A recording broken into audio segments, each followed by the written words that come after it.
Welcome to Vehicle Deal Planner. I'm the Angel. Today I want to talk to you about a few major features that you want to consider for your next vehicle. Some of these may seem common knowledge to everyone, but what I've noticed is that many people buy pre-owned vehicles. So if it's been 4 or 5 years since you bought an 8-year-old vehicle, one of the things that happen for buyer's remorse is people either are not aware of features, are not aware that they could have got features. You hear about things and you go, oh, that's probably expensive, or probably got to have something fancy or what have you on a vehicle, and not realize that the technology has come down so much that it's not uncommon anymore. And so I want to go over a few of those things that you might want to consider and have explained to you when you're purchasing a vehicle, to see if they're available and if they are something that you're going to need, because you will have the vehicle going into the future. So if you know all about them, that's great. But if not, here are a few common features that you may want to consider. One right off the rip here would be Apple CarPlay or Android Auto. Those are becoming very popular now, and what they allow is, in various degrees, because they have to work with the software of the makers, but a lot of times the screen you have on your phone is displayed in the dash on the vehicle. And like I said, it works various different ways, and sometimes there's a limitation, and it might just do things like maps or contacts or calls or something like that. But in the model that you're looking for, you may want to ask, based on the type of phone you have, does it have any of these phone functions, and how capable are they? It can be of a great convenience for you that things have moved away from proprietary navigation systems and allow you to use Waze or Google Maps or whatever your favorite program is, listen to your own music, and also use the icons and things that you're familiar with, that you can just reach out and touch them and almost kind of operate your phone on the dash of your vehicle. Another thing, vehicles are going autonomous, which is self-driving. But to acclimate us to it, many vehicles have a lot of semi-autonomous features now. Lane trace, lane keep, assist. Some of these will keep you inside your lane if the vehicle begins to veer outside of it. If you're not paying attention and you're drifting, that in concert with like a blind spot monitor can on its own steer you back in your lane to avoid a collision. A lot of them stop automatically, automatic braking. If you do not stop or press the brakes in time, the vehicle will slam on the brakes on its own. Other features are dynamic or automatic or super cruise or whatever they want to call it, where just like you would normally, you'd set cruise control at a certain speed, but if some ding-dong cuts you off or whatever else, instead of running into them, you have to hit the brake, reset the cruise. The car slows down and speeds up on its own without any interaction from you. And that, along with the lane maintaining assistance measures, basically could keep you in your lane at your speed, slow down and speed up on its own on a long trip. And many of them are getting to lower and lower speeds, which means that they operate in traffic as well. So your car will go to stop signs, stop, and then pull away. Taking people on test drives, and it's a great selling feature outside of the part that creeps them out, that the car keeps doing stuff on its own. Again, this also kind of piggybacks into a lot of standard safety features like the backup cameras, the lane keep assist, the blind spot monitors, and these are just little lights or icons in your mirrors generally that let you know if someone's in your blind spot. So that can be very, very helpful. Other things are regionally specific. All-wheel drive. This is where all the wheels engage. Normally a front-wheel drive is a vehicle that the front wheels are doing the work, and rear-wheel drive is where rear-wheel drive or the rear wheels are doing the work. All-wheel, as opposed to four-wheel drive, or all-wheel drive typically is the vehicle will decide when to engage all four wheels. Four-wheel drive is something that's commonly found on like trucks and things like that, where they can engage additional wheels for grip on various surfaces, to pull themselves out of situations, to climb steep terrain, things of that nature. So you want to make sure that you kind of have your understanding of what some of these terms mean to the particular maker and what they mean by it. When do they engage? Do they engage all the time, full time? Sometimes there will be split hairs on it. And some of these technologies that I'm talking about the vehicles being semi-autonomous, driving themselves, having blind spots, stopping on their own, they're not high-end luxury vehicles. You can find technology like that on things like a Corolla. Everything from the Apple CarPlay, blind spot monitor, the semi-autonomous driving, the vehicles, they read stop signs, stop lights, speed limits. Most of them will display what the speed limit is. If you didn't see it, they're in the dash for you. So there are a lot of things.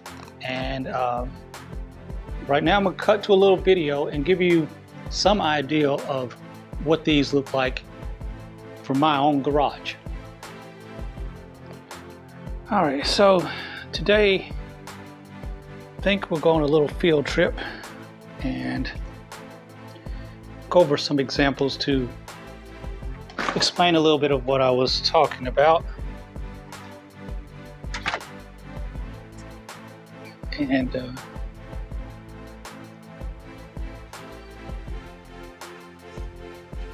tell you what I mean. So I'm going to look at, I guess, my vehicles, or a good enough example as any. This is a 2015 Durango Citadel, and in the garage here are a bunch of TV boxes. Now, is a Jaguar XF, also 2015. Now, the reason we're out here is to discuss the features I was talking about. One of the features that you want to be able to find in a modern vehicle, of course, is that keys in your pocket or purse, and the doors automatically lock and unlock for you. Of course, this is a blind spot monitor. One of the modern features. Sorry for all the dirt. COVID is not letting me keep it constantly detailed like I want to. But this vehicle, of course, 3-row leather seats. The back seats are stadium seating, which means they sit a little higher, with a sunroof, rear entertainment, heated and cooled seats, rotary dial, 8.5-inch touchscreen, navigation, and this dynamic or automatic cruise, or whatever they may call it. Here's the controls for the seating,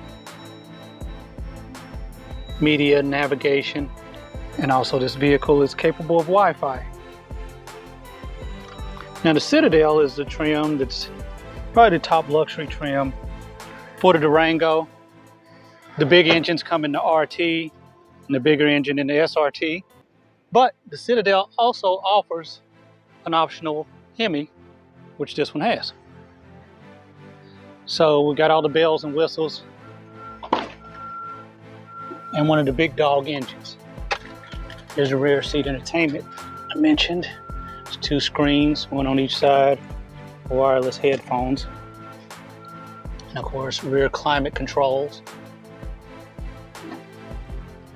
Now if you say that's a Dodge versus a Jaguar, both of them were about 60,000 something